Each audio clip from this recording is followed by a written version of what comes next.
Della juga bilang kalau temennya Sri, si Erna, itu udah buka ikatan rambut yang ada di boneka santet itu. Dan karena itulah si Erna itu akan mati.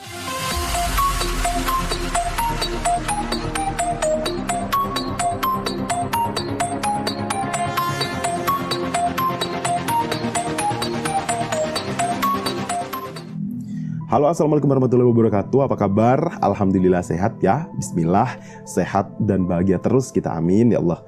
Nah guys, kalau kalian klik video ini berarti kalian harusnya sih udah masuk ke part kedua ya dari video ini ya. Tapi kalau ternyata kalian tahu-tahu udah klik ini tanpa klik video part satunya, khawatirnya sih kalian ntar nggak nyambung deh ini video bahas apaan. Nah makanya klik dulu link di deskripsi ya guys ya. Oke lah kalau begitu kita langsung aja yuk cus ke part 2-nya.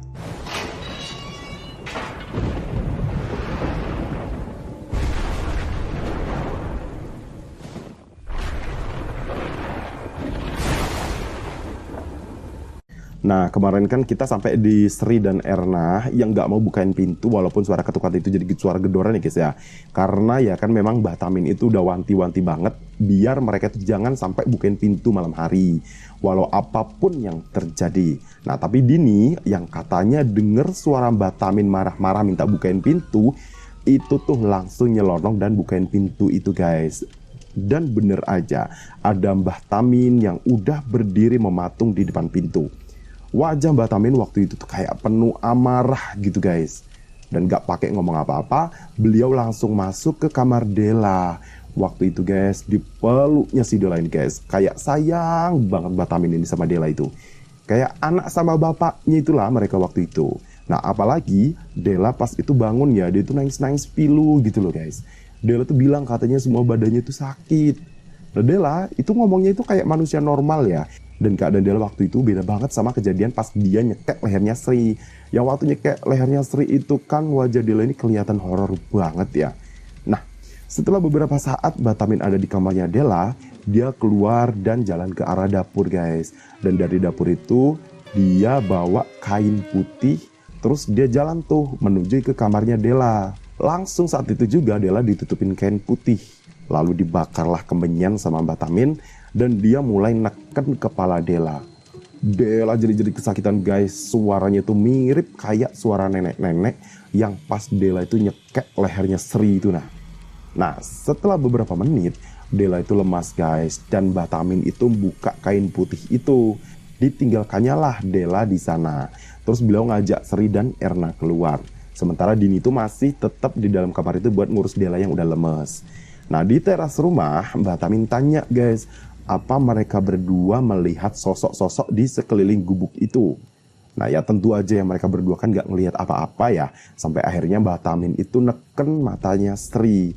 Dan beberapa detik kemudian Sri jadi bisa lihat di sekeliling gubuk itu banyak banget makhluk-makhluk tak kasat mata itu guys. Dari berbagai bentuk dan ukuran. Semua makhluk itu jumlahnya sampai ribuan. Dan mereka itu memutar mengelilingi gubuk itu. Dan ya karena dirasa udah gak kuat ya akhirnya Mbah Tamin itu narik lagi penglihatan itu dari mata Sri. Sambil bilang kalau makhluk-makhluk itu nungguin waktu yang pas buat masuk ke tubuh Della. Kondisi Della yang sukmanya dicabut itu tuh bikin badan dia jadi kosong guys. Hingga hal ini nih ngundang banyak makhluk halus buat nempatin tubuhnya Della. Nah dari situlah Mbah Tamin itu ngingetin Sri agar jangan sampai buat kesalahan lagi. Nah setelah mastiin Sri dan Erna paham sama perkataannya, Mbah Tamin pun masuk ke dalam kamarnya. Nah besok paginya Sri, Erna sama Dini ini ngelakuin aktivitas kayak biasanya guys. Hingga tiba-tiba mereka lihat ada seseorang pakai baju hitam-hitam berjalan mendekat ke arah gubuk mereka. Dan ternyata orang itu adalah Mbah Tamin guys.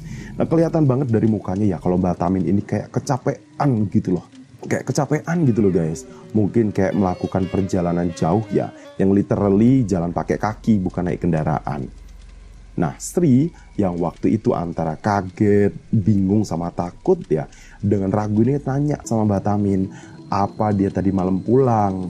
Nah Mbah Tamin yang emang ngerasa gak pulang langsung kaget guys. Dia tuh marahin Sri abis-abisan waktu itu.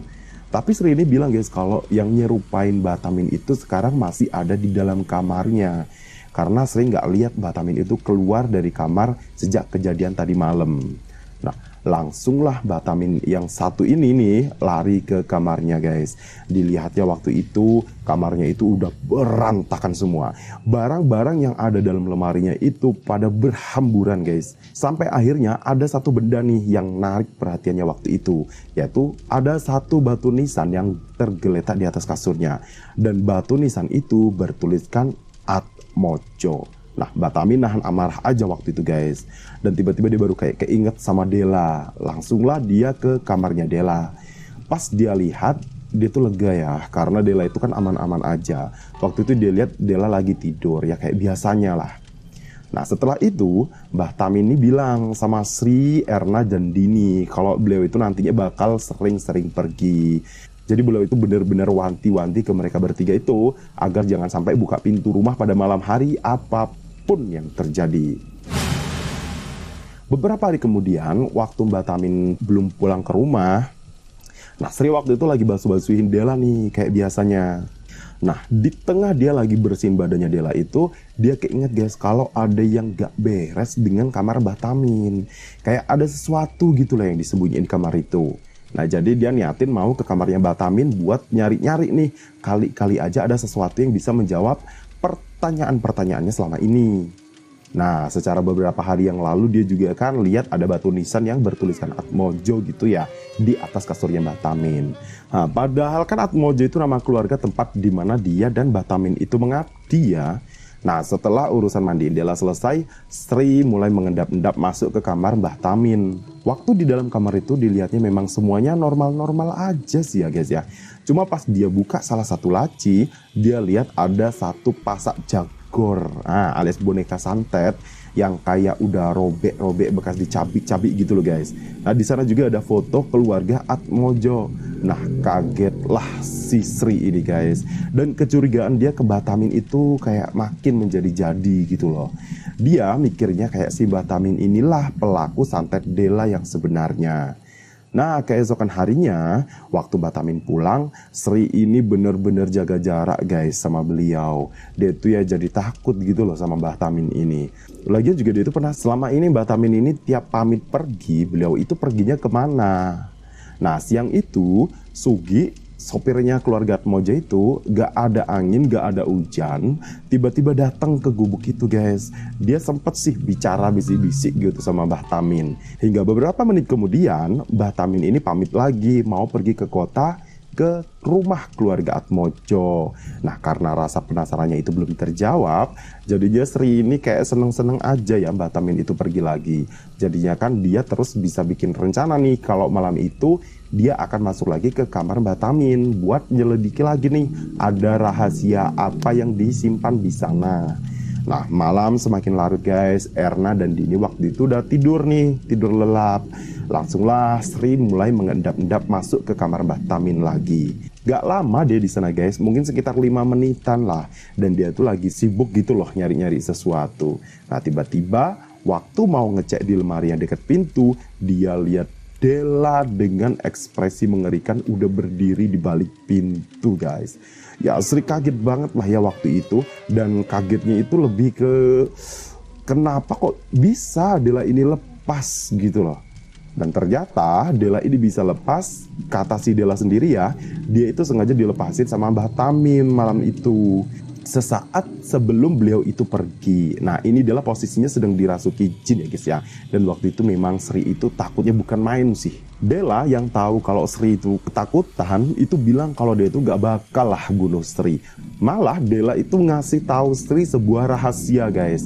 Nah, Dela itu nyuruh Sri buat datang ke bawah pohon beringin yang ada gak jauh dari gubuk itu. Nah, di bawah pohon beringin itu ada batu yang disusun rapi. Dan dia disuruh lihat ada apa di balik batu itu. Nah, anehnya nih guys, setelah bilang itu, Dela ini jalan sendiri ke kamarnya lalu masuk ke dalam kerandanya sendiri guys. Langsung tidur dia di sana. Besok subuhnya, Sri ini alasan sakit guys sama teman-temannya. Padahal ya dia ini kayak niatnya mau datengin tempat yang dikasih tahu Dela tadi malam. Waktu itu, Sri jalan ngelewati semak-semak yang lumayan tinggi sih. Dia itu tahu betul lokasi pohon beringin yang dimaksud Dela. Nah, pas tiba di pohon itu, Della lihat ada satu batu nisan di sana guys, yang ternyata batu nisan itu bertuliskan Della Atmojo. Nah, pas baca itu, pikiran Sri ini malah jadi kayak tambah bingung gitu ya guys ya. Dia tuh ngiranya apa sebenarnya si Della ini udah meninggal ya. Karena rasa penasarannya itu, dia galilah itu gundukan tanah tempat di mana batu nisan itu tertancap. Dan setelah sekitar 50 cm-an dia gali, tampaklah sebuah kotak kayu di dalamnya. Dan setelah dibuka, di dalam kotak kayu itu ada boneka santet guys. Boneka santet yang sama persis kayak yang Sri temuin di kamarnya Mbak Tamin. Cuman bedanya boneka santet yang ini nih kayak dililit sama rambut gitu ya guys ya, di bagian perutnya. Nah, akhirnya dia bawalah boneka santet itu ke gubuk itu dan dia taruh di dalam lemari bajunya. Malam harinya, Sri dapat giliran tugas di dapur guys, sementara Erna sedang beberes kamar. Dan Dini waktu itu dapat giliran mandiin Della. Nah, lagi asik-asiknya masak nih, tiba-tiba kedengar teriakan Dini yang keras banget. Sri langsung lari ke kamar Della guys. Tapi ketahan dia di sana karena dia lihat Della lagi ngerangkak sambil muntahin sesuatu. Dan setelah diperhatikan ternyata sesuatu itu adalah daun telinga guys. Setelah muntahin daun telinga itu, Della langsung kabur tuh, lari dia keluar rumah. Nah, di dalam kamar Della, Dini ini nangis kesakitan guys sambil megangin telinganya yang banyak darah. Nah, Erna yang waktu itu kaget juga, itu ikut keluar kamar juga dia guys, sambil kayak pegang boneka santet yang diambil dari dalam lemari bajunya Sri. Waktu itu tangan kiri Erna itu megang rambut yang tadi melilit perut boneka itu guys. Jadi mungkin ini lilitan rambut di perut boneka itu kayak dilepas gitu paling ya sama si Erna. Nah, Erna ini tanya ke Sri, itu maksudnya apa kok sampai ada boneka kayak gituan di lemari dia? Cuma ya Sri itu yang waktu itu bingung antara mau bantuin Dini, apa ngejar Della, atau jawab pertanyaan Erna. Itu akhirnya lari keluar gubuk guys. Dia lebih milih ngejar si Della. Erna ya waktu itu kesel banget sama Sri karena dia anggap Sri itu udah main yang aneh-aneh. Langsunglah dengan emosinya dia lemparkan boneka itu ke lantai. Di luar, Sri kesusahan guys nyari-nyari di mana Della berada. Hingga akhirnya dia sampai ke pohon beringin. Tepat tadi subuh dia nemuin boneka santet. Dan bener aja guys, waktu itu ada Della yang lagi duduk di bawah pohon itu sambil ketawa cekikian. Ih, ngeri banget ya situasinya. Nah, Della bilang kalau dia gak bisa kabur lebih jauh karena area itu udah dipagari sama Mbah Tamin. Della juga bilang kalau temennya Sri, si Erna, itu udah buka ikatan rambut yang ada di boneka santet itu. Dan karena itulah si Erna itu akan mati. Nah, langsung guys, larilah Sri dari tempat itu balik lagi ke gubuknya. Udah lupa dia kalau tujuan utamanya ke sana tadi itu sebenarnya mau bawa Della balik lagi ke gubuk. Dan sesampainya di gubuk itu, Erna udah ditutup kain sama Dini guys. Kata Dini, Erna meninggal dan sebelum meninggal itu dia muntah darah. Malah dari jasadnya Erna itu masih kelihatan loh ada darah ngucur dari mulut, hidung, dan telinga. Nah, beberapa jam kemudian atau kayaknya pagi lah jam 7-an gitu ya, Sugi dan Mbah Tamin itu sampai di gubuk itu guys. Dan ternyata mereka itu bawa Della. Mungkin dia Della ini kayak ketemu di jalan gitu kali ya. Mbah Tamin waktu itu marah bukan main guys. Dia bilang nih kalau Erna itu gak seharusnya mati, kalau Sri itu gak gegabah. Nah, sambil marah, Mbah Tamin nyuruh Sri dan Dini itu berkemas. Mereka akan dibawa ke kediaman Atmojo. Di rumahnya Atmojo, Mbah Tamin langsung nemuin Mbah Krasa guys. Kayak mereka itu bicara serius banget deh waktu itu. Dan saat itulah Sri ini baru menyadari kalau kerjaannya dengan gaji gede itu ya memang punya resiko yang gak main-main juga. Ini nyawa loh taruhannya ya. Nah, gak lama kemudian Mbah Krasa nemuin Sri dan Dini guys. Dan dengan tulus beliau itu bilang ikut berbelasungkawa dan menyesalkan tragedi ini. Cuma ya beliau juga bilang sih kalau keluarga Erna itu udah diberi kompensasi atas kematian Erna. Dan ya mungkin karena nggak tahu mau ngomong apa ya, akhirnya Mbah Krasa ini mempersilahkan Sri dan Dini buat cerita tentang apa aja yang udah mereka alami di hutan itu. Nah, waktu itulah Sri ini bilang kalau dia itu mau mundur aja guys dari pekerjaannya ini. Karena ya itu, dia itu tuh udah nggak kuat lah kalau harus nerusin kerja sama keluarga Bu Atmojo ini. Kalau kondisinya itu kayak gini gitu loh. Nah, tapi pas denger Sri ngomong gitu, Mbak Rasa ini kayak nggak seneng gitu loh guys. Malah Mbak Rasa itu bilang kalau Sri sampai keluar dari pekerjaannya ini, dia nggak jamin nyawa Sri itu akan selamat. Ya karena ngerasa terdesak dan terintimidasi kayak gitu ya, akhirnya Sri ini cerita semua guys. Tentang apa yang dia alami, tentang apa yang dia temukan di sana. Dan dia itu ya secara nggak langsung nunjukin sih kalau dia itu agak curiga gitu loh sama Mbah Tamin. Cuma waktu itu, Mbah Tamin justru beralibi ya kalau sebenarnya apa yang udah dia lakukan ke Dela selama ini itu adalah upayanya buat nyembuhin Dela. Saat ini, kata Mbah Tamin nih ya, orang yang nyantet Dela itu lagi bingung nyariin di mana Dela berada. Karena Dela itu sengaja disembunyikan di tengah hutan dan ditambah dengan kayak pagar-pagar gaib gitu yang udah dibuat sama Mbah Tamin. Dan mengenai boneka santet yang ditemukan Sri di bawah pohon beringin itu sebenarnya adalah buhul yang udah dia temukan di halaman rumah Bu Atmojo yang kemudian dia kubur di bawah pohon beringin itu. Ya maksudnya nanti kayak bakal dia pakai lagi lah kalau suatu saat buhul itu dibutuhkan. Dan situasinya saat itu Dela ini sedang dirasuki sosok jin jahat yang bernama Sengar Turi, di mana Sengar Turi ini punya pasangan namanya Banarogo. Dan mereka ini kondisinya sedang terpisah.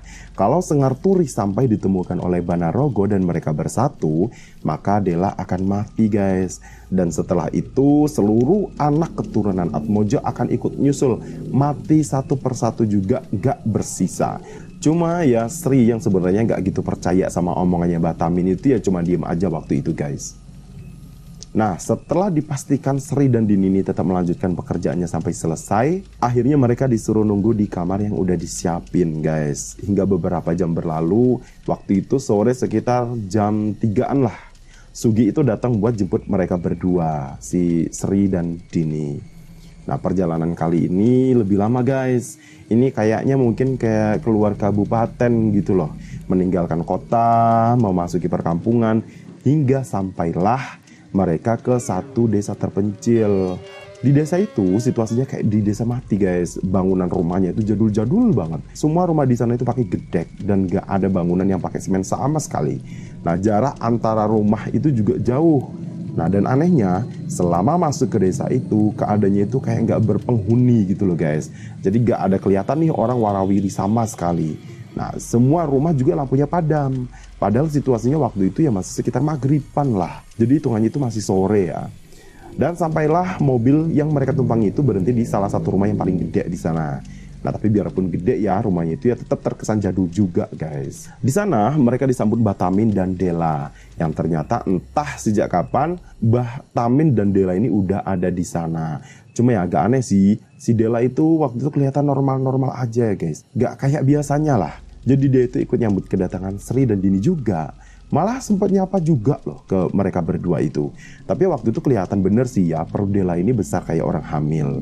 Nah, di rumah itu Sri ini lihat-lihat kondisi di dalamnya guys. Waktu itu pandangan Sri ini teralihkan ke satu lukisan besar yang dipajang di salah satu dinding rumah guys. Di dalam lukisan itu ada seorang perempuan parubaya pakai baju kebaya lengkap dan bersanggul, yang diperkirakan kalau orang yang ada dalam lukisan itu adalah Mbak Rasa dulu waktu pas dia masih mudanya. Nah, yang menarik dari lukisan itu adalah waktu itu terlihat Mbak Rasa ini lagi gendong bayi guys. Tapi bayinya itu punya 2 kepala guys. Itu kayak aneh aja sih buat Sri. Nah, hingga akhirnya Mbah Tamin manggil Sri buat diantar ke kamarnya. Jadi Dini dan Sri ini ditaruh di 2 kamar yang berbeda ya guys ya. Nah, dan sebelum Sri nutup pintu kamarnya, Mbah Tamin ini pesen kalau di atas jam 12 malam, apapun yang terjadi, jangan sampai pintu kamarnya dibuka.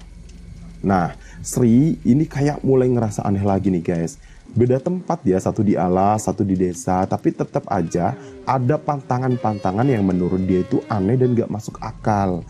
Tapi ya udahlah, waktu itu si Sri ini nurut aja. Malam itu, Sri ini gak bisa tidur guys. Lagian siapa sih yang bisa tidur kalau dalam sehari itu aja udah ngalamin kejadian-kejadian aneh kayak gitu ya. Ditambah lagi kamar tempat tidur Sri ini udahlah sempit, berdebu, dan bau pula. Nah, di tengah keheningan malam itu, waktu Sri baru aja mau mulai tidur, tiba-tiba terdengar suara Dela minta dibukain pintu guys. Karena Sri ini inget betul ya sama pesan Mbah Tamin, jadi dia tuh nggak mau bukain pintu kamarnya itu guys. Sampai Dela ini memelas banget minta dibukain, tapi tetap nggak dibukain pintunya sama si Sri ini. Hingga akhirnya suara Dela yang tadinya memelas itu sampai berubah jadi penuh amarah guys, sambil gebrak pintu kamar itu. Ingat, kamu itu malam Jumat Kliwon, nyawamu itu sedang terancam, kata Dela begitu guys. Cuman ya Sri ya diem aja waktu itu. Besoknya Sri nanya nih ke Dini apa dia semalam juga didatengin Dela. Dan ternyata iya guys, Dini juga didatengin sama Dela. Malah si Dini itu bilang kalau tiap malam si Dela itu kumat. Nah, siangnya Mbah Tamin ini manggil Sri dan Dini guys. Beliau itu bilang kalau desa ini adalah desa kelahiran Dela. Dan di setiap sudut rumah itu sudah beliau pasang payung benduso sebagai pagar gaib. Nah mungkin karena itulah Dela itu gak diperlakukan kayak pas di hutan itu ya guys ya. Lagian kan situasinya sekarang ini sejak kematian Erna, Dela itu mulai membaik. Yang ternyata kematian Erna itu membantu mengurangi akibat santet yang diderita Dela. Nah waktu itu Mbah Tamin juga bilang sama mereka kalau malam ini mereka akan melakukan satu ritual pencarian buhul di sekitar lokasi rumah itu. Malam harinya mungkin sekitar jam 7-an lah, Mbah Tamin, Sri dan Dini masuk ke sebuah ruangan yang memang sebelumnya itu udah disiapin sama Mbah Tamin. Setelah mereka duduk melingkar, Dini yang waktu itu ditunjuk sebagai mediator itu langsung dikasih minuman degan yang udah dijampi-jampi sama Mbah Tamin guys. Nah, Mbah Tamin itu bilang ke Dini kalau dalam ritual itu Dini akan masuk ke alam gaib. Di sana nanti dia akan lihat kebun tebu. Nah, di kebun tebu itu dia akan bertemu dengan beberapa orang nih. Dan orang pertama yang dia temui adalah orang yang tahu di mana buhul itu ditanam. Jadi Dini ini harus tanya ke orang itu ya tentang di mana buhul itu ditanam. Kalau orang itu pergi, ya Dini ini harus ngikutin kemana orang itu pergi. Dan ketika orang duduk, disitulah buhul itu ditanam. Emang nggak logis ya, tapi dunia gaib kan emang frekuensinya itu random banget ya. Jadi ada banyak hal yang nggak bisa kita logikakan lah, karena kita itu beda frekuensi. Nah setelah Dini mengangguk mengerti, walaupun waktu itu muka dia itu kayak pucat banget ya, Mbah Tamin ini langsung baca-baca mantra guys. Dan sepersekian detik kepala Dini itu ditepuk oleh Mbah Tamin sampai pingsan. Nah Sri langsung refleks nih megangin tubuhnya Dini. Dan saat itulah Mbah Tamin ini pamit pergi keluar ruangan itu. Tapi sempat sih minta Sri ini buat ngawasin raganya Dini.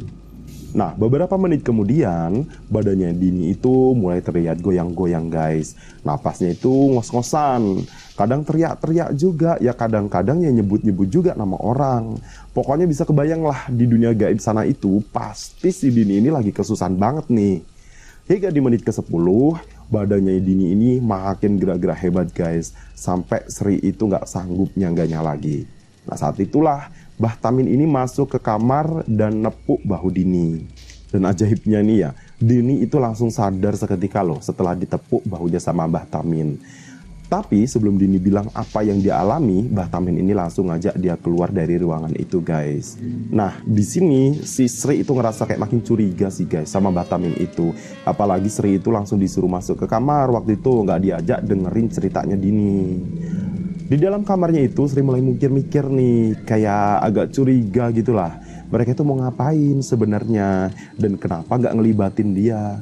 Cuma ya udahlah, akhirnya dia milih mendingan tidur aja. Tapi guys, baru aja Sri mau menjemin matanya, tiba-tiba di depan matanya dia itu udah ada Dela guys. Dela ini ketawa-tawa nggak jelas gitu loh guys. Tapi ya bikin ngeri juga lah. Apalagi Sri ini tahu kan, tadi itu dia udah nutup pintu kamarnya dan gak ada Dela di dalam kamarnya. Tapi kok tiba-tiba aja Dela ini udah ada di depan dia. Dan ternyata si Dela ini udah ngumpet di bawah ranjangnya Sri ini dari tadi pas Sri ini lagi ngelakuin ritual guys sama si Dini. Nah waktu itu Dela ini bilang lagi nih kalau nyawa Sri itu sedang dalam bahaya. Kalau dia mau selamat dan mau tahu rahasia apa yang disimpan oleh Mbah Tamin, dia harus nuruti perintah Dela. Dan perintahnya itu adalah Sri ini harus bakar semua payung benduso yang udah Mbah Tamin pasang guys, yang ada di semua penjuru rumah ini. Nah setelah ngomong gitu, Della pergi nih dari kamarnya Sri. Kayak dia tuh yakin banget lah kalau Sri ini mau ngelakuin perintah dia. Menjelang malam, karena nggak bisa tidur, Sri lihat ada Sugi dateng guys. Dilihatnya juga Mbah Tamin sama Dini ini masuk ke dalam mobil itu. Dan mereka itu pergi tanpa ngajakin Sri. Karena makin kuat ya kecurigaannya. Jadi Sri itu jadi tanpa percaya sama perkataan Della. Hingga akhirnya tepat jam 3 malam, dengan dipandu Della, dia keluar kamar. Nyari korek dan mulai dia bakarnya tuh satu persatu payung berdosa yang ada di rumah itu. Wah, lihat itu Della itu seneng banget guys. Sampai nari-nari dia itu kegirangan. Hingga tiba di satu payung terakhir yang ditaruh di depan lukisan yang Sri lihat kemarin itu. Nah, Sri ini sempat perhatiin lagi lukisan itu lebih teliti guys sebelum dia bakar. Dan saat itulah Sri ini menyadari kalau selama ini perkiraan dia itu salah guys. Tapi Della terus maksain Sri nih buat bakar lukisan itu. Cuma ya Srinya ini nggak mau. Sampai akhirnya Sri itu lari ketakutan dan dikejar sama Della. Tepat waktu Sri hampir aja sampai di pintu depan, tangan Della itu bisa jambak rambutnya Sri guys. Dan Sri itu dihajar habis-habisan sama si Della. Hingga tiba-tiba terdengarlah suara deru mobil berhenti di luar rumah. Della dan Sri sama-sama diem. Dilihatnya ke arah teras, di sana muncul sosok yang gak diduga-duga guys. Sosok itu adalah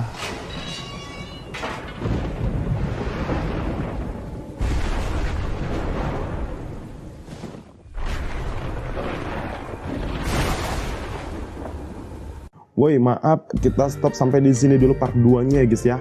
Tapi tenang aja, lusa kita upload kok part 3-nya. Nah, part 3 ini part ending ya guys ya.